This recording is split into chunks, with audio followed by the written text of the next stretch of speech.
What's up, baby? Welcome to another Space Talk. More importantly, we celebrating this beautiful victory where we just saw the Steelers obviously take care of business against them Baltimore Ratbirds, get that 10th win, and more importantly, keep the postseason hopes fully alive. Man, let's go, let's go. This is what we needed right here, baby. This is definitely what we needed, man. But like I said, man, dope little situation we got going on right now, man. The way we needed that game to end was beautiful, and now it's time to see if we can get everything else to fall our way, man. Starting with this Colts and Texans game that's about to start. So you already know what to do. Hit that like button one time for the culture on the front end of this thing, and of course, don't forget to subscribe either. All right. Of course, let me know where y'all tuning in from, man. Get you a little shout out real quick. But yeah, baby. Definitely like what I saw. Definitely was liking what I saw tonight.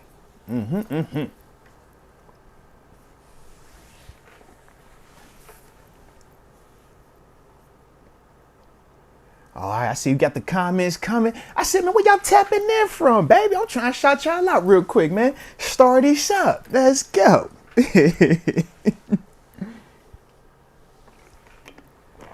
There it is.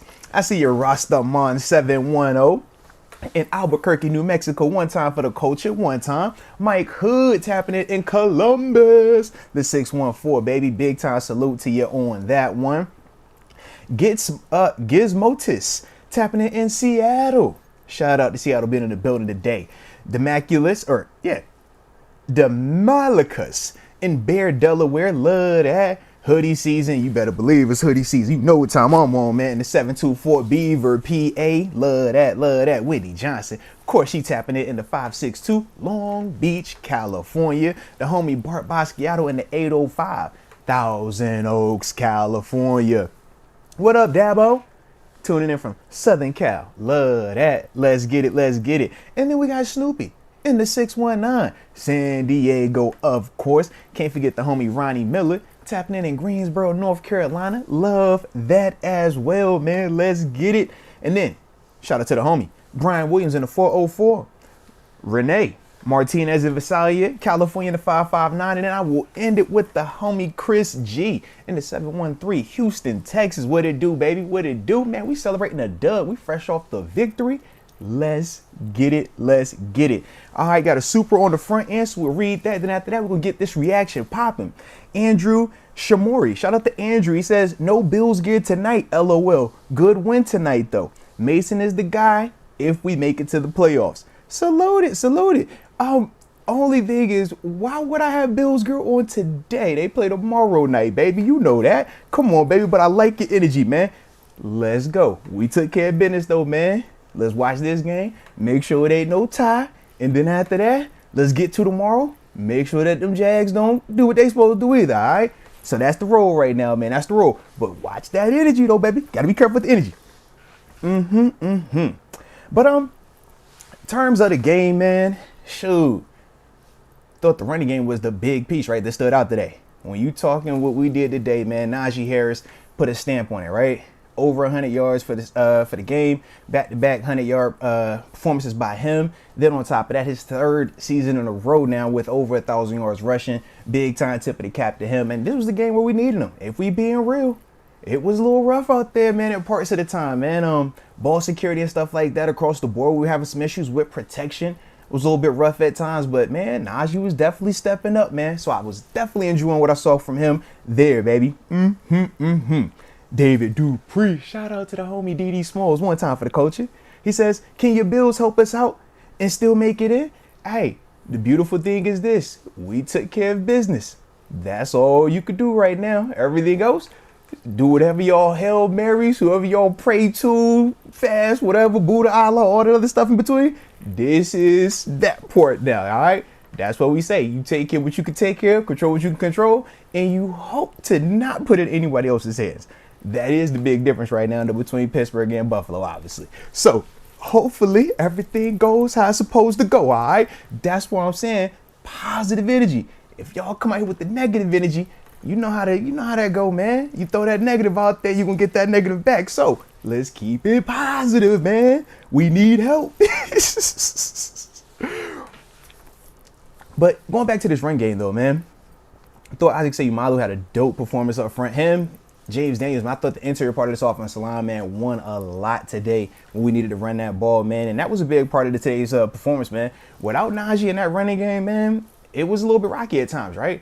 Because even though we were having good opportunities on the outside, right, in terms of, you know, DJ or even GP, who we didn't even target, but I'm telling you right now, they played a ton of double coverage on him, man, where they had dudes rolling over him. They weren't going to allow him to be the guy. And rightfully so. That's what you're supposed to do, right? So with that, though, man, I thought, man, at times when Mason was going to get ready to let that thing rip, we had to get a little bit better protection, right? That was the big thing. But we needed to have a big play at the end. Obviously, him connected with Deontay Johnson, and sheesh, that was beautiful. Definitely needed that in a major way, man. So, like I said, man, was definitely enjoying that part of this thing too, baby. Yeah. Inability, was that? Oh, Nalbert Taylor, 2012. Yeah, Dan had a little rough game today, but Broderick did too, man. If we being real about it, Calvin Hanoi and Jadeveon Clowney, at times they was putting on a clinic, man. But that's a part of it. You know, we said going into this game, these two rushers were a little bit different than any other pass rusher and tandems that, you know, Broderick and Dan had faced specifically, just because these were two veteran dudes that understood how to get it done, but were actually having some of their best ball being played throughout their career this season. And you saw that with Jadeveon Clowney. Even though he only ended up with the sack that he celebrated and got his little bonus, shout out to him for that. Hit the lick one time. But it's like, man, even when he wasn't getting the sack, you could still see him, you know, providing good pressure. Calvin Hanoi in a similar sense, man. So that was part of, you know, when we're looking at this matchup on paper coming into it, we say, yo, this could be an issue right here. But the beautiful thing was we were able to hold up well enough and ultimately keep Mason clean enough to also make the plays that we needed to have be made. And that was the beautiful part of it, man. In terms of it was very different than the other two games that we'd had, right? Where they were pretty at times. This one, it was kind of rough. We had some ugliness in it, you know, and a lot of that was due to the weather. We know that.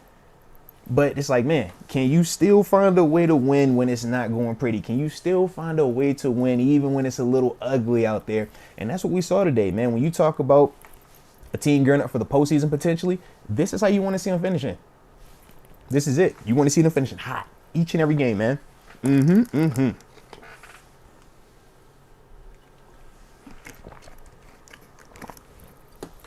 Shout out to the homie Nanzito. He says, excuse me, Ravens literally went to their will route on the first offensive drive, and our boys were ready. Let's effing go. And we handled business, but parlay missed and TJ's down. Now, you right, Nanzito, we called it, right? We said, bro, they love this will route concept. They call it early and often. But salute the fact that JPJ was able to make that play, man. You know, getting away, do enough. Do enough, man. Don't allow no catches, though, man. But, yeah, we said that's what they want to do. So it was definitely good to see that they were watching that tape and they were prepared and all of the stuff in between, because we knew that was something that they were going to do to try to attack us, because they do a lot of that on tape, man. So, no, definitely with you there. In terms of the parlay missing, I'm sorry about your parlay, baby. I'm sorry. When in doubt, though, you know you got some action tomorrow, man. So you got plenty of games you can mess with, all right? And then don't forget, you got the Natty on Monday, too.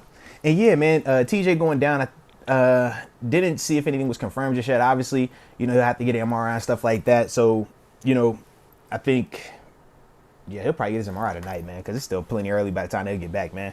So we'll obviously see, man, once we get that type of, you know, confirmation and stuff. But, yeah, it's just unfortunate, man. You know, a little hyperextension, man. So we'll see. Obviously, it's a wide range of what that could be in terms of availability, but it's not even in the sense of, you know, long-term versus short-term. It's really in the sense of like, man, can he play next week? That's the big thing we care about, right? It don't matter if it's oh man, this is a 3 to 4 week. No. Can he play next week? That's what we need to know. Can he play next week? If he can, great. If not, all right, we'll figure it out. But that's what I want to know, man. So we shall see. Shout out to Andrew Shamori, showing some love as well, man, with the super chat.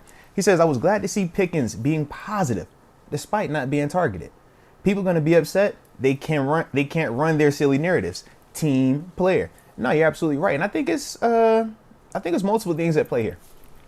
I think number one, GP definitely learned from previous situations this season with his body language, with how he, presented himself from a face standpoint, just reacting and stuff like that.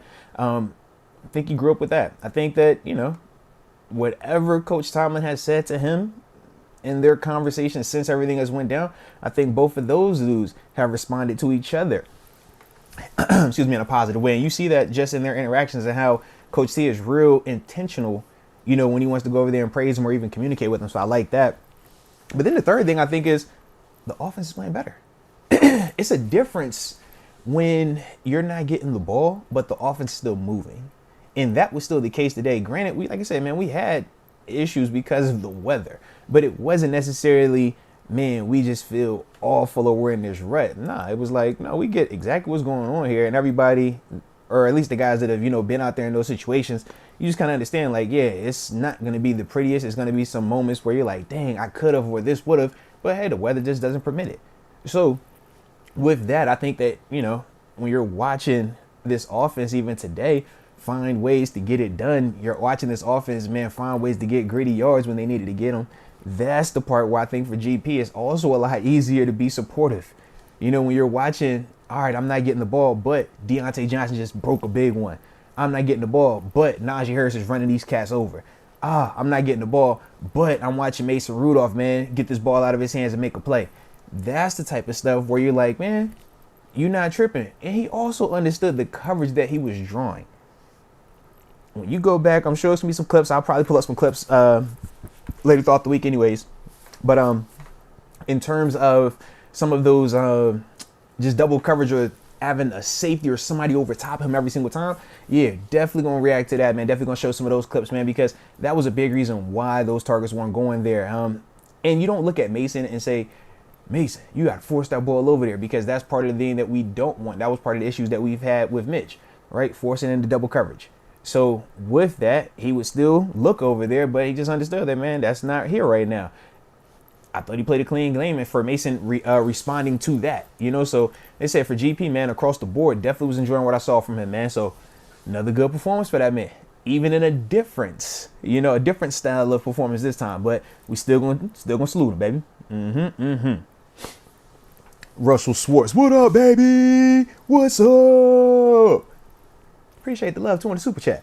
Says, nothing like celebrating a Steelers win with a cold icy light. Mason is playing out of his mind. Now, you're absolutely right. And that's the beautiful part about this, isn't it? It's like, man, not only are we winning, but we're also getting really good quarterback play. We're getting QB1 quarterback play. We're getting play where our offense and defense and special teams all make plays where we're like, yo, we varsity. It's not we're winning in spite of. It's not we're doing this because of. It's not, oh, man, what if that? No, it's like, bro, we going out there and making it work. And that's what you want to see, man. That's the beautiful part, man. We feel competent right now, man. And, a big part of that has been Mason's play, man. His confidence, even through the rough moments, getting strip sacked, you dropping the ball, right? Warren putting it on the ground, right? You still find a way to stay confident. You still find a way to, when I got to deliver that throw to Deontay Johnson, he come out there and boom, big boy arm, right? That's the part with Mason right now that just continues to impress. Hostile environment, on the road, just terrible conditions out there. You got adversity, way different than your first two starts this year where you've been cooking. How do you respond to that? How do you respond to the haters, to the naysayers? Because the Kenny crowd was definitely going to be looking for any and every reason to knock Mason, right? Did he fumble that? Was that a fumble? I don't know. That's got to be it, right? That's that's on him. You like, bro, it's a strip sack. What are we talking about, right? But that's their mindset right now. So for Mason, man, you got to just ride through all that. And it don't matter, man. The praise, the hate, the everything in between, man. You go out there and keep cooking. And that's what we got right now. So, yeah, now it's really interesting because we mess around getting that postseason. He getting a start, right? Yeah, Mason gonna start if we get this postseason. As long as y'all know, all right? Y'all know he gonna get that start. Y'all hit that like button one time for Mason Rudolph's performance today. And don't forget to subscribe for them 10 wins this season too, huh? Who would have thought that? It's crazy. We run the three. We win the 3 hard ones and lose the 2 easy ones, right? Craziness. But hey, you love to see it, baby. You love to see it. T-Star, what up, baby? Or T-Star F. We don't talk enough about Eric Rowe. Nah, man, stop that. Love Eric Rowe, man. In terms of what he's been doing here. That's Mr. Cover 3. And you saw him today. Punching at the football, man. Physical player, man. Just a breath of fresh air, right? When you talk about Eric Rowe's ability to come here and just hop on a moving train, then created turnovers for us, both through interceptions and obviously through forcing the fumble today. But really just giving us another veteran dude on the back end. And that's what you need right now. At this stage of the season, man, you trying to figure out who can help you, right? We obviously didn't have Trent Thompson today. Didn't have Minka. And then when you think about Rowe, he went out for a little bit of time too. That's what it was like, hurry up and get back, please. Please, we gave him a touchdown, right? When he was off the field. But the beautiful part was, man, Rowe being out there, man, was a huge asset for us, man. His curl flat drops, his hook drops, vision on the quarterback, his tackling, all of those type of things, man. Beautiful on display today, man. Aaron Grant. Shout out to Aaron Grant. He says, we can beat Miami. Oh, 1,000% we can beat Miami. Why can't we? Come on now. You already know what time we on. Luka. Man, y'all gotta stop with trade. Y'all gotta stop with Naji trade bull. LOL. Warren is not RB1. Naji one of them ones when the line is working and passing is big. No, so I'm with you on that. And you think about it, right? I like the tandem. I know my teammates that you be seeing on the show don't always like the tandem. And that's, you know, the big reason why they preach the trade Naji part. And it's not because they don't think Naji's a good player. Don't confuse trading him with him not being a good player. Those two things aren't the same. With their whole, or with the people that want Naji traded, you know, thought process is he's a first round draft pick. So you gave up a lot in terms of investing in him. And now what we're talking about is going forward, that return continues to diminish just because of the running back position. The more usage they have, the longer they play, the older they get, that's usually the worse they get, right? And for running back specifically, their shelf life tends to be, you know, that best season, that third year. Fourth year, you start to see a little. Then by that fifth year, you're like, they don't look the same no more. That's the big reason why, you know, they're on this trade Naji kick, because they're saying to themselves, you can at least get some assets from him right now while he's at least looking hot still. But we know, you know, in terms of today's NFL, it's more of a speed game. It's more of a space game. Naji thrived today, and rightfully so. He's been thriving all December, if you be real about it. But in terms of, you know, the new wave of running backs, they like the sexy guys, the guys that could take it 60 yards like Jaylen Warren, the guys you could see catch a screen pass and make two guys miss and go yard like Travis Etienne. You know, they see Chase Brown from the Bengals taking, you know, passes and scoring on them plays and stuff like that. And that's part of, you know, the conversation of, oh man, trade him. You can get assets and you can easily replace running backs, whether you go by committee or if you draft another dude in the second round or something like that. So that's the thought process. But I like this tandem, baby, because you legit have a thunder and lightning. And obviously, when you talk Jaylen Warren, we got to talk him, right? Ball security. Let's be real about it. Now, this ain't the first game that he's put the ball on the ground or had ball security issues. We know that. That's a part of, you know, his negatives, right? We say for Naji has great ball security. His negative is he's not explosive in the open field in the sense of being able to go 70 yards for a touchdown. He's explosive in the sense of run you over, stiff on you, jump over you, but it's a different type, right? So that's his negative. For Jaylen Warren, it's ball security, man. This is another game now where we've seen him put the ball on the ground, and it happened multiple times.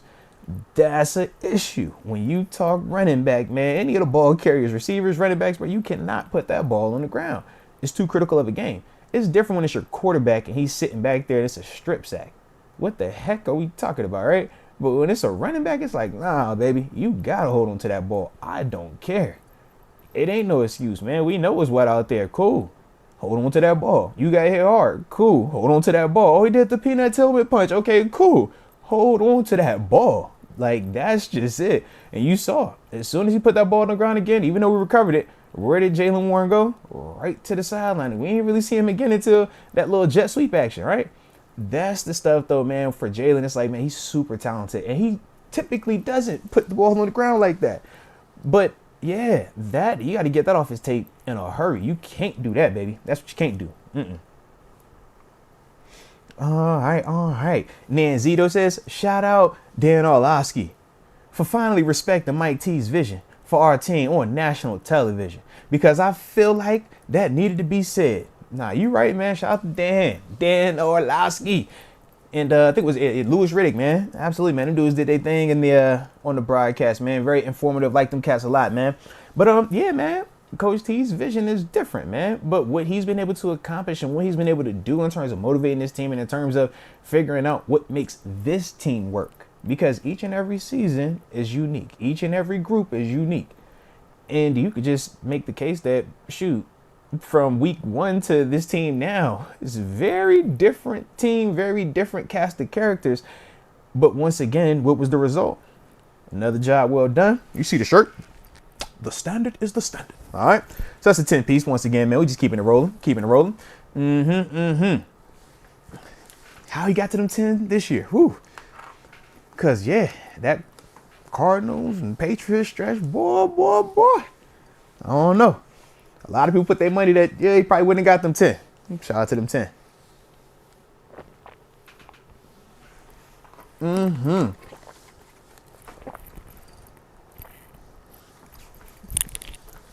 All right, let me see. Oh, y'all in here tonight too, man. Salute each and every one of y'all that's in here tonight with me, baby. Yes, indeed, having a good convo. Celebrating this dub, right? That's what we need to do. Celebrate this dub. Google East says, Moats, I've seen enough. Mason has the movie theaters. Also, bully who? We bullies over here. Get the brooms out. Hashtag free too. Hashtag PTSO. Hashtag tighten up. Hashtag fins up. There it is, baby. Let's go. Nah, man, Mason did his thing again, man. That's what you want to see. Continued varsity play. That's consistency. More importantly, that's what you're looking for when you're saying QB1. That's a 3-game sample size, so obviously that's why we really want this postseason to happen, so we can continue to see, can he keep playing like this? I didn't see you in the nice game. I see you in the road game. I didn't see you in the rain game. All right, now. In all 3 things, you still look good. All 3 times, man, you still found a way to make this team win. All 3 times, you made big-time plays for us.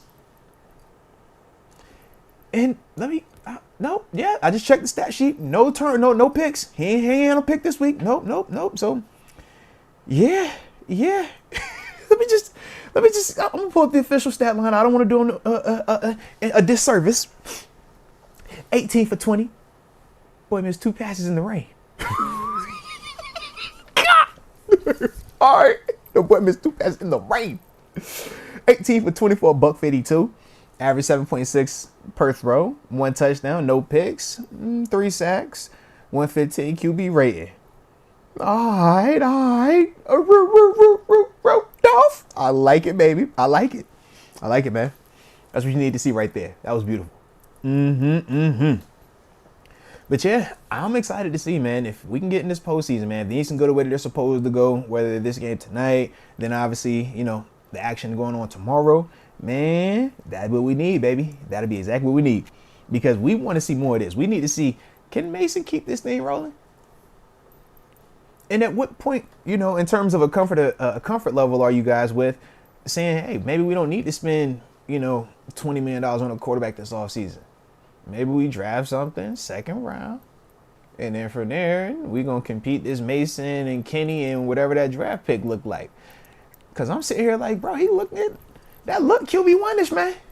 That look QB1-ish. This is 3 games in a row. Look QB1-ish. That's all I'm saying, baby. That's all I'm saying.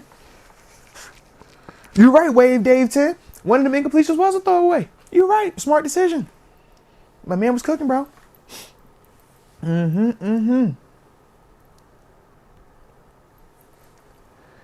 All right. trying to see if we can get any updates too, man. I think people are saying it was an MCL for TJ. I think that's what I saw. I'm trying to see if we get any confirmation. Obviously, I know we won't get the MRI, hard MRI, until tomorrow. Yeah, but they said I believe it was a sprained MCL. Adam Schefter tweeted that out, obviously. All right. Yeah. Okay. So they said we'll wait till obviously we'll get the official tomorrow, man, or later tonight, man, whenever he gets the hard MRI. But nah, man, MCL sprain, we live with that. That ain't the ACL. Ain't nothing torn. So, you know, we'll see. We'll see. Obviously, it sucks because it's a knee injury, lower body, and we don't have the luxury of, oh yeah, man, take some time off. Because technically, if things go like how they're supposed to go, we probably in that thing on Saturday. Either Saturday or Sunday, right? We know how that wild card round go. So that's the only thing, man. But yeah, so I'll say this, man. I've obviously experienced a couple MCL injuries. That was the last thing that I had actually when I was in Arizona. The thing is this, pain tolerance is going to be a big part of it, but it's more so like the mobility element too.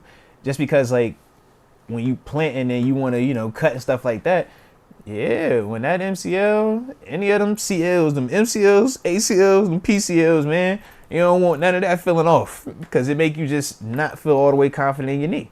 And that's what you don't want to happen. I think, you know, just watching him kind of walk off and not even attempt to come back today, yeah, I don't really like that part of it.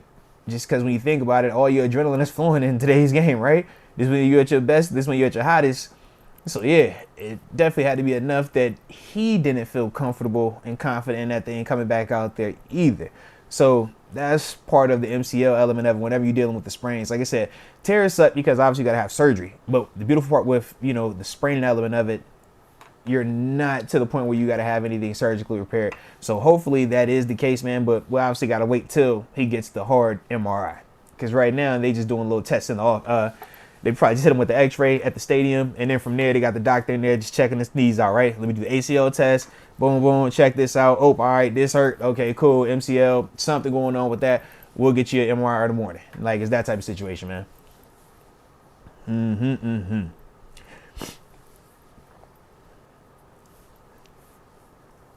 So they said he was trying to come back in. All right, I must have missed that, man, because I just seen how he took all that stuff while we was walking to the locker room, man. So we'll see, man. We shall see. Alrighty. Shout out to Rush. No. Let's Go UW. I ain't even peep you in the building. Shout out to Let's Go UW one time for the culture. And it looks like the Texans just went up 6-3. Shout out. Little 75-yard touchdown to Nico Collins. Okay. Because this one we said just no tie, right? No time, we straight with that. All right, Let's Go UW, though. He says, Mason going to need a Foles in Philly postseason for us. Now, I'm with you on that, man. And he's capable of it. The way he playing right now, shoot. My man putting out some hot tape back-to-back weeks right now, man. So, yeah. Let's keep this thing going. We get into the dance. Anything can happen. That's what you got to remember. And you got a great coach in Coach Tomlin, man. He knows how to motivate this group, as you've seen. Think about that, man. We've seen how this team's responded through all of the chaos, through all of the madness, through us playing 3 different quarterbacks in these past month, right? Past 2 months, realistically, right? Find a way. Now you hear us over here knocking, baby. So, yeah, I believe in it. Mason could definitely go on one of them Nick Foles type runs, man. The way he's playing right now and the way that this team is playing. And the big part is, man, we should be getting healthier. Minka, Trent Thompson. We had a Landon Roberts come back today. So we're getting healthier. It just sucks that, you know, with TJ, it's the MCL. So we'll see what's up in terms of, you know, how long that is when he gets the MRI. But, shoot, as a whole, I like where we at, baby. Like I said, Coach T got this team fired up, man. Y'all see how they responded? Y'all see how they playing right now. That's the crazy part. Through all of the nonsense this season, through all of the criticism this season, through all of the adversity this season, you see how this team is finished, man. You see how they came down there and they're like, bro, we ready to go. We do not care, man, what the scenario is, what the conditions are. We got to get out this stadium with a dub. And that's what they're finding ways to do right now, man. Russell Schwartz says, Naji had 3,000-yard seasons with questionable O-lines. That says more about him. But East and West is not his game. I'm with you on that, man. And trust me, man, nobody's questioning Naji's toughness, man, when it comes to running downhill, man. He picks up all those yards. He is a physical, bruising type of running back, man. And that's what you need. And that's the best part about his game. That's what we say, man. When he's running downhill, those are the plays you want to see him have, man. When it's toss plays where he's got to go lateral, man, you let the defense off the hook. That's not his game. That's more of Jalen's game. You know, so that's the part when you're looking at Naji, you're like, man, this has been dope. And him getting all of them yards behind the questionable lines is even better, right? But that's also part of why, in terms of his value, it decreases. Because you look at him playing behind the bad offensive lines, you look at the amount of touches and the amount of hits he's also sustained, and that becomes to be the debate of, man, how much do you invest in him going forward or from a long-term perspective, right? So like I said, that's the weird part when it comes to running backs. That's just how it is right now in the NFL, and it doesn't seem to be any incentive for it to change before whenever that next CBA ends. I think that's 2031.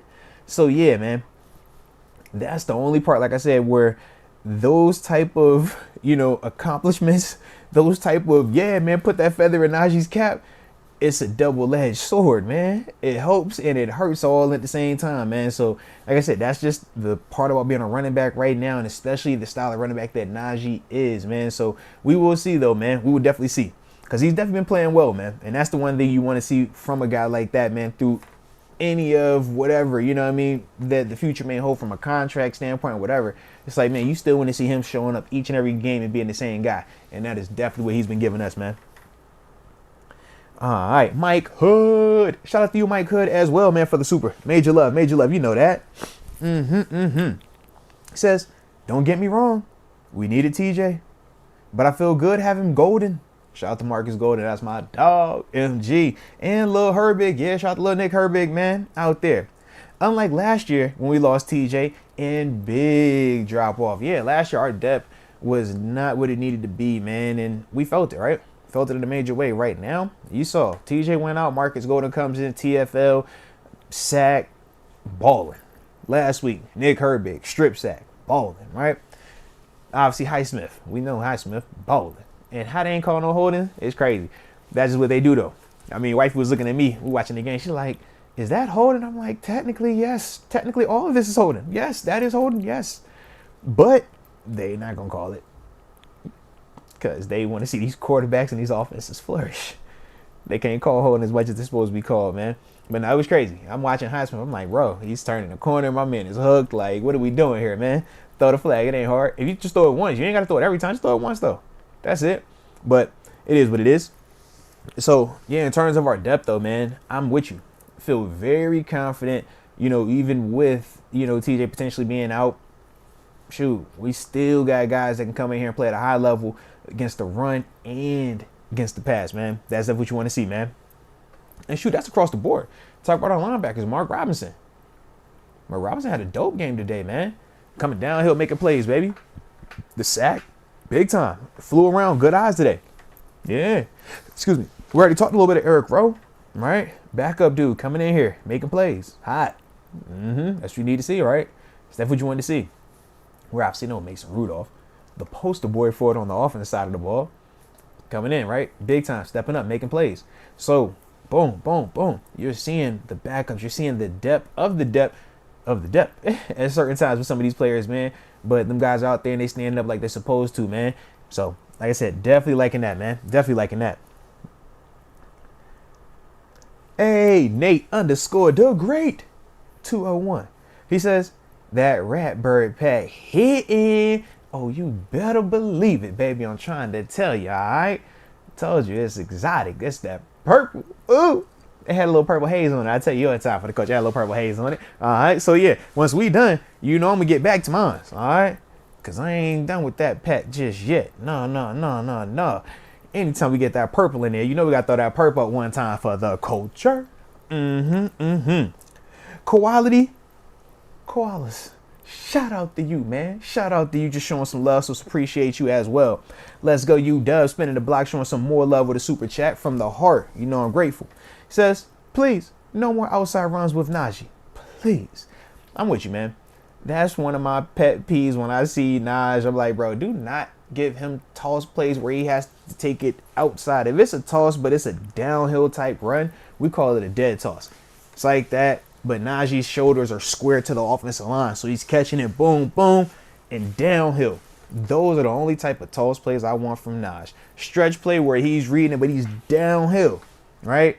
QB under center, this way, but it's a downhill motion. Action, I love that. Any other stuff where Naji has to take his shoulders, turn them to the sideline, is a bad play to me. Big reason is, it takes away his power. And, well, I'm trying to tell you what, that's that hybrid pack.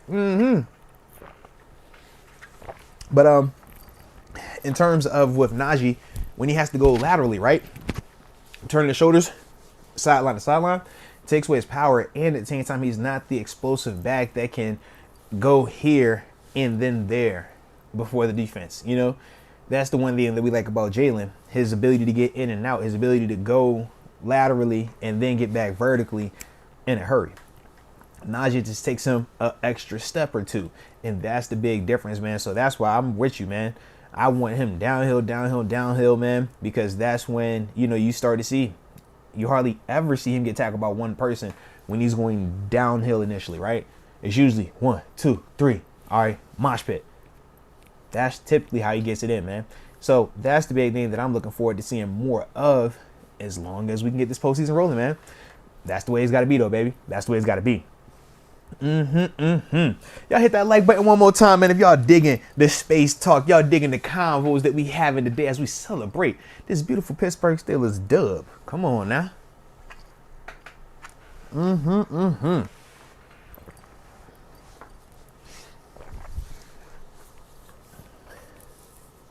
So yeah, y'all let me know, man, who stood out to you all the most today on offense, man.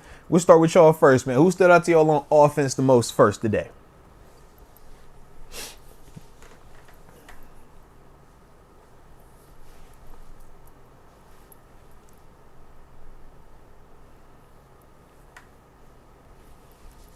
Hey, and President Nitty, that would be pretty dope.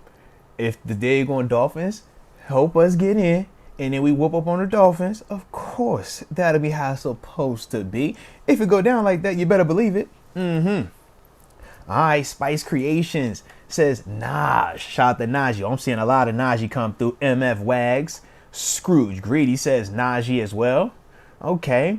Bo Kavlock. Young and Real. Oh, Bo Kavlock says Naji. Young and Real goes with Mason. All right, let's get it.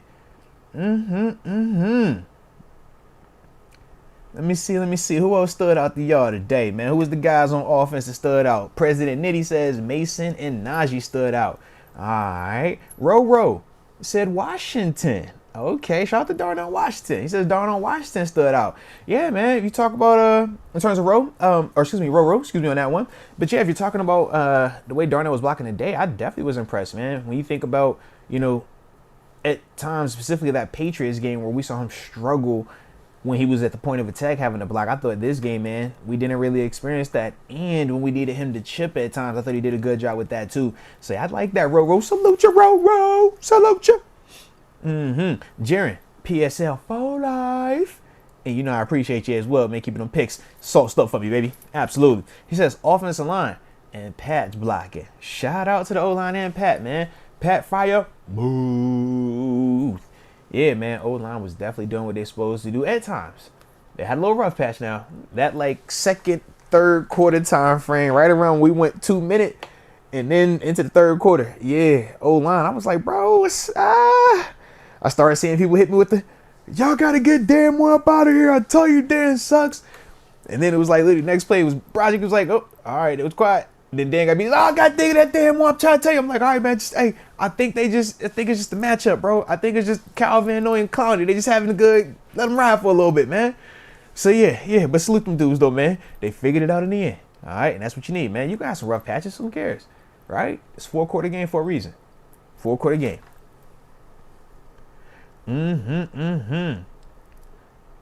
Donald Copeland says Isaac on the O line. Yeah, Isaac Henry. Isaac Henry. Today go look at that Jared talk about some Derrick Henry Jr. while I'm reading Donald Copeland talk about Isaac. So Isaac Malu. Yeah, definitely was doing his thing on the O line, man. I felt like every time, you would see him, he was finishing 3 to 5 yards downfield and typically falling forward on somebody. I'm just like, yep, that's the type of dude I would hate to play against, but that's the type of thing that you love to see when he's on your squad. So, yeah, we was definitely getting that, man. Yes.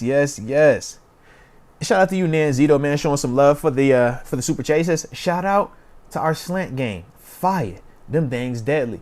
Nah, without a doubt, man. And that's a big part of the timing, right? Talk about the route running on slants, man. You got to win inside. That DB cannot beat you across your face. That's how those interceptions happen, because for the quarterback, man, once that back foot hits, that ball is out. And then you got to look at the placement, right? Are you leading them? Are you putting it, where you can catch it? Are you putting it behind them, low, too high, where they got to alter and they can't catch it in stride? Thought today was another prime example when you saw, DJ bending, running this little deep end or whatever, hits him, bop, but right in stride, we was able to catch it and keep going. Not, I got to come down here, I got to get down here, I got to do all this. Nah, hit me in stride, let me go. And you saw DJ plenty fast, right? Different type of explosive play, right? He's not the type where you watch like a George Pickens, jump up on somebody. But it's like, man, you give Deontay the step like that, you put it where he can get it, man, he gonna go. And that's what you want to see, man. It was dope to see from him too, man. There was 5 touchdowns, I think they said, on the season. Especially when you remember, all of last season. 0 touchdowns. That's a hard pill to swallow for a dude like him, man, who typically touches paint this much plus more times, right?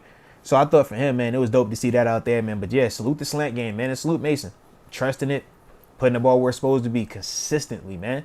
That's what we needed right there, man. That is definitely what we needed.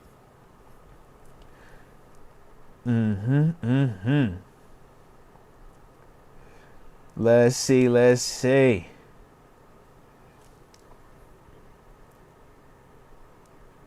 Oh, yeah, so Benjamin Conrad said that he wanted to shout out Deontay Johnson, longest catch of his career thus far.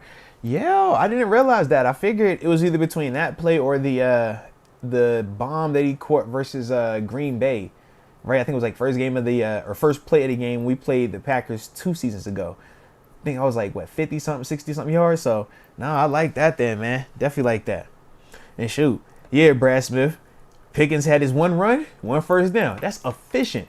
The jet sweep popped back up today, guys. Did y'all see that? It was cute until it wasn't cute. I was like, all right, jet sweep, okay. All right, jet sweep, okay. All right, Dagon, you got to chill, bro. What you doing right now, man? You tripping. That's how I felt about the jet sweep today, all right? But it was good to see it come back. It's been a little minute. It was gone for a little minute. I was like, yo, what's up, old friend? I remember you. Yeah.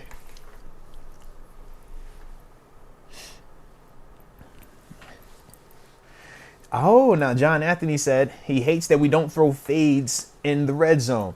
Yeah, I can understand that. I think it was Dan that was hollering for it for a while, man. Throw the one-on-one, get Pickens the rock and stuff like that. But what you got to understand is this. Right now, we were kind of going back and forth between what's more important. We're obviously trying to score, but you're trying to kill some of that clock too. So big part of that is, man, we want to be physical and we want to make sure that we're not turning that ball over in the red zone, but you also want to make sure you're eating up clock. Best way to do that is to run the football. And I thought we did good with that until we got cute and did jet sweep. That was my whole issue. I'm like, man, we're fine running this rock with Naj in the red zone because he's picking up 4 yards. He's picking up, 5 yards. He's not putting the ball on the ground. Problem was, we went with the jet sweep. It got cute. Trenton Simpson made a dope play. Shout out to Trent too, man. I thought he was balling today. It was good to see him out there, man. But it also sucks because I'm like, yeah, that's the next one. Whenever Roquan or Patrick Queen is gone, that's the one that's going to step in. So we know that. But for me, man, it was, like I said, in the red zone, I'm like, man, run that thing. You physical than them. That's your identity. That's what we've been on. So that's my kind of, thought process with it. But I do understand, the fade ball is definitely something that you want to add. And I think that's a part of the evolution. But right now, our identity is physicality. Our identity is we're going to beat you in the trenches. So I think that's also part of, what's at play here too, man, with that. But I definitely get what you're saying, though. Definitely do. Yeah, we can't have a tie tonight. Craig Werlow. This Texans and Colts game cannot end in a tie. As long as it doesn't end in a tie, we solid tonight, all right? Then after that, we need them Jags to lose, okay? That's the play. Oh, shout out to Big Honcho Noriega. What it do? What it do? Always good to have you in the building. You know that. He says, Mason, should have been starting. Well, we didn't just go there. You know how that go. But he's out there now, right? We can't control the past. So hindsight is obviously 2020. But now, I don't see how you take him off this field. That's my big thing. Like, y'all let me know in the comment section what y'all doing with this quarterback situation next week. Y'all ain't making no switches, are y'all? It ain't no switch game this offseason, right? We ain't switching this. If we in the postseason next week, we rolling with Mason, right? Just make sure we all on the same page with this one. We all on the same page? Man. Oh, we do want the tie. Oh, my bad. All right, we do want the tie. My bad on that. Yeah. Give us the tie then. My bad. Hey, look. Y'all know I got a lot of playoff scenarios going on, all right? Dang. So, yeah, give me the tie then. Let's get the tie. Yeah, we want the tie. That's what I said. We want the tie. Yeah. You know the two games we worried about, man. All right? Hey. If we get the tie, yeah, that's cool. The tie will be fire. I'm all for a tie. But tie's kind of crazy, though. That's why I said I was rooting for the tie. I'm rooting for that Jags loss. That's what I'm looking for. Yeah. And the reason why we want the tie is because with our record being 10-7, if the Colts and the Texans tie, that puts them at 9-7-1. So neither one of them would have the 10th win. So that would, by rule, put us ahead of them because we'd have that 10th win. That's the reason why we want a tie tonight. Yeah, it just feels real nasty rooting for a tie, bro. You know how that go, man. All right? It doesn't feel right. I'm sorry. But hey, Bo Calovic said they tied last year, man. So tie, bro. Let's get a tie, man. Turn up for the tie. I tell you what, if they tie tonight, man, we're going to come right back up here. It might be midnight. It'd be a bonus stream. Be like, yo, listen, them boys ain't tied. It's a wrap. I'm trying to tell you, all right? I'm trying to tell you. But we shall see. We shall see.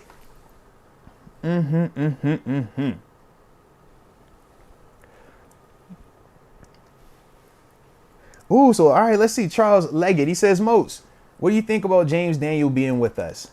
So I think, man, for James, it's been a unique partnership, right? I thought last year, man, he was a dope player for us. I thought he was one of our best linemen last year. I thought this year at times, man, he's been inconsistent. I think when he plays well, he plays really well. You see the big body, man, moving people. You see him, block people up in pass pro, looking good. But when he struggles, it's like he can get, it can continue to snowball on him to an extent. And you really, start to see it in pass pro this year with just his ability or the lack thereof to pick up games. The stunts and stuff like that. That's been, as a whole where we struggled at in our interior offensive line. But he's been one of the big parts of that to an extent. So that's my, part where I'm just kind of like, dang. I feel like he's still very talented. And I know he can play better because I've seen him put together a full season of really good play. I think just this season, man, it was just a little bit more up and down from him. The problem is what you're paying him. So that becomes the whole conversation of, do you want to go and make a move with him and now you have another position that you need to address, whether that's in the draft or free agency, to replace, to try to upgrade that. Now, granted, you got Nate Herbig in here, and depending on how we feel about him, that could, sway us one way or the other, where we might feel like we don't need to go out there and spend a lot of money. We could just move him from Daniels and put Nate Herbig in the lineup, draft something later on, and be fine. That's an option. But I just think that that's going to be part of the discussion with James Daniels, because at times this season, man, he's played really well. But then there have been some times where you're watching him on tape, and it's like, bro, you can't do this. While, we're paying you what we're paying you, because that's the whole Chooks argument. Chooks isn't a bad player, but at times when you would look at what Chooks was making versus the production, that is the whole debate about these dudes, right? Do you keep them or not? So for James Daniels, I think it's going to be a similar convo, man. But in terms of, when he's playing and he's playing well, oh no, I like his game a lot, man. I like his game a lot.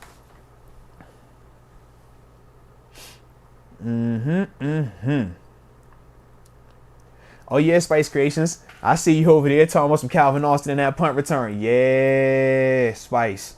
Yeah. I'll be watching Calvin Austin. I'm like, listen, just be fast. You're a fast player. I don't care what it looks like. just make dudes have to run fast to catch you, man. And when you watched him this game, that's what he did. Now, granted, he had a little muffy. He had a little muff situation. Ball security, come on now. We'll chalk it up to the rain, though. But, yeah, when he got that ball in his hands, man, he going to go. And even on the one he put down, you saw him. He going to go. And that's the part, man. It's like, yo, fast players play fast. Don't be scared to run 4-2 if you're a 4-2 guy. A lot of 4-2 dudes be out there that want to run 4-2 because they don't want to get hit. They're like, yo, it's going to hurt really, really bad. Calvin took some shots out there. Man, one of them dudes on one of the punt returns fired off on Calvin. Didn't matter, though, right? He got up, and that's what you need to see, man. Be a man about it, bro. We ain't tripping. All right? Show some heart. So, yeah, man. Play fast because that's what you are, a fast player. And that's what we need to see from him, man. But I'm definitely excited, man. I want to see him potentially get a chance to take something to the crib. I thought it was going to happen, man. When he hit that curve, and that's the one. When you hit that curve, you like, uh-oh. You know. But we'll see, man. We'll definitely see. Ooh, now Kane82 asked if they tie, who's eliminated? I don't even remember because I know for, a tie that I believe locks in Steelers. I know a tie locks in good old Buff. So, yeah, I ain't tripping on no tie. We would be good with that one, too. Yeah, so I'm not 100% sure of that one just yet. But probably want, I don't know, probably want to know.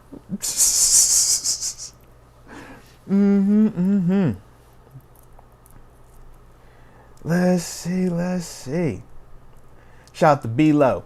B-Lo says, this was actually Naji's best statistical season ever. Or even better than his rookie Pro Bowl year. Now, I like that, man. Salute him on that, baby. That's what you want to see from Naj, man. Play and keep that tape hot. Because what you want to do is this, right? We understand the big conversation is going to be, do you extend him? And if you do, how long and for how much money? We understand that. That's out of his control.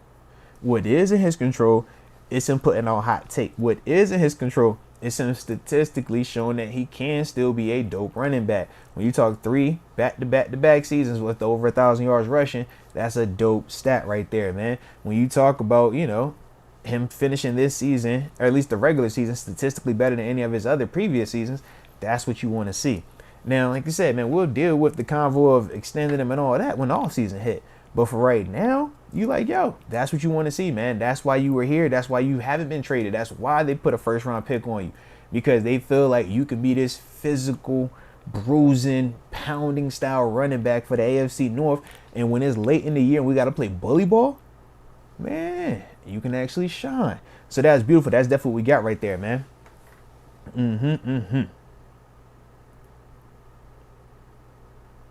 Now, MB says we should extend 22. And, man, I'm not against it. Trust me, I'm not. The big question is, what's the number? Because, remember, we can throw out something, but it takes 2 to agree upon it. So that's the whole conversation with running backs and second contracts right now. Teams aren't declining to offer them. It's just that the running backs don't feel like they're being compensated adequately enough.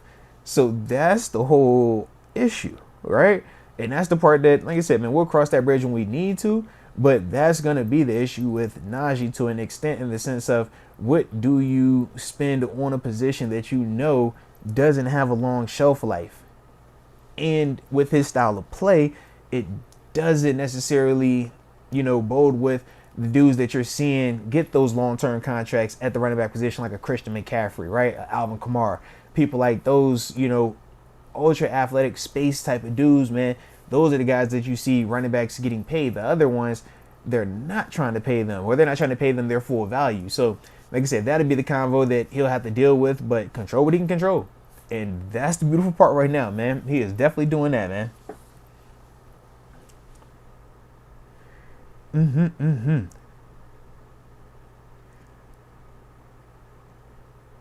All right, let me see. Oh, yeah, man, and I know my man Benjamin Conrad was saying Joey Porter Jr. for Defensive Rookie of the Year.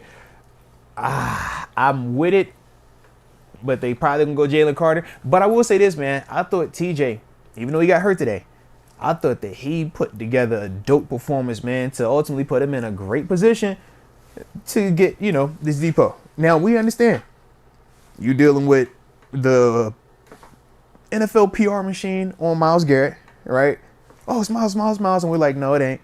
And then you got the other people on this whole Micah Parsons thing, right? And it's legitimate. But what I will say is this. These were added numbers today. Statistically, finishing with the league lead in sacks, or at least putting himself in position to finish with the league lead in sacks. Dope scenario, right? When you talk about the only person to join his brother, J.J. Watt, who was the only other person to have multiple 19-plus sack seasons. That's major. So when you're talking about the accolades, when you're talking about, okay, well, shoot, if we're saying this is close, this is close, this is close, but he has the 20 pressure difference. Okay, cool. Well, now this dude is leading the league in sacks again. This dude now has 19-plus sacks again. Historically has never been done except from who? His brother, who did what? Win the DPOY 3 times in a row. So across the board, that was the type of performance that you need at the end of it, man. Because what are all the media people going to be talking about, man? They're going to remember that, hey, last game, all right, what did TJ do? Well, he went out there and had 2 of them things, 8 tackles, 2 TFLs, and he had 2 QB hits. That's the stuff they're going to remember, and he didn't even finish the game. This was one of them 5-sack games if he finishes it. Give him a 4-piece. Like, that's what that was turning into. That was beautiful, man. But that's the type of game we needed from him, man. So, for him, man, let the chips fall where they may. But I think I should have done it. Now, obviously, we got to see because I don't think Myles is going to play tomorrow. Parsons is definitely going to be out there. But if Parsons don't get no numbers, if Parsons don't get no sack, bro, it's hard that convo now, because now TJ's sitting at 19. That's a whole 19 piece, bro. That's what we need, bro. That's what we need right there, man. So let's go. But like I said, you know what the media is pushing. You know what Vegas is pushing. So you know what we gonna fight against, man.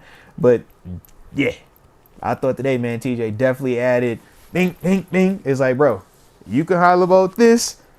You can holler about that. You can't holler about this and this and this. And now this too. It's like, come on, bro. What we talking about here, man?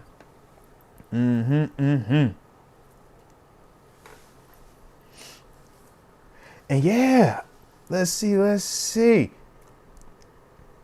Oh yeah, Pittsburgh tied he with it. He was like, yeah, TJ should be the depot. Yeah, that's my energy right now, man. I'm like, bro, my man is cooking. Like, I get the whole argument of the pressures versus the sacks, and at the time when that convo was happening, it was legitimate. At the time, it was like a 4-sack difference with a 20 pressure difference. He was like, all right, cool, fair. And all the other tackle for loss was closed. The total tackles was closed. A forced fumble, I'm like, all right, bet, da-da-da-da. But TJ still had the numbers on him, still had the advantage. Now I'm like, bro, what are we talking about? This boy got 19 sacks, bro. 19. Come on, man. A whole 19 of them things? Nah, bro. Nah. So, it's going to be a vibe, baby. It's going to definitely be a vibe. Oh, Hannibal 090. I see you, and I like your energy too, because we are getting ready to wrap this thing up, man. But it says Jags deserve that terrible towel justice. Now I will say this: if anybody remembers, ever since I believe it was it Wingard, Anthony Wingard, for them, the little linebacker with the long hair. Ever since he did the little terrible towel,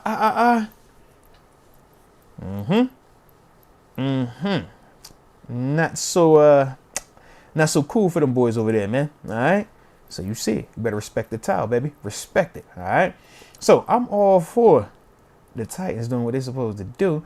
Just go ahead and put a stamp on it, because that's the other funny part too, man. We know we're gonna all be running to the social medias to pull up that same clip of the homie from Jacksonville stumping on the towel, doing all his little Yeah, that's what we pull up like. Told y'all don't do that.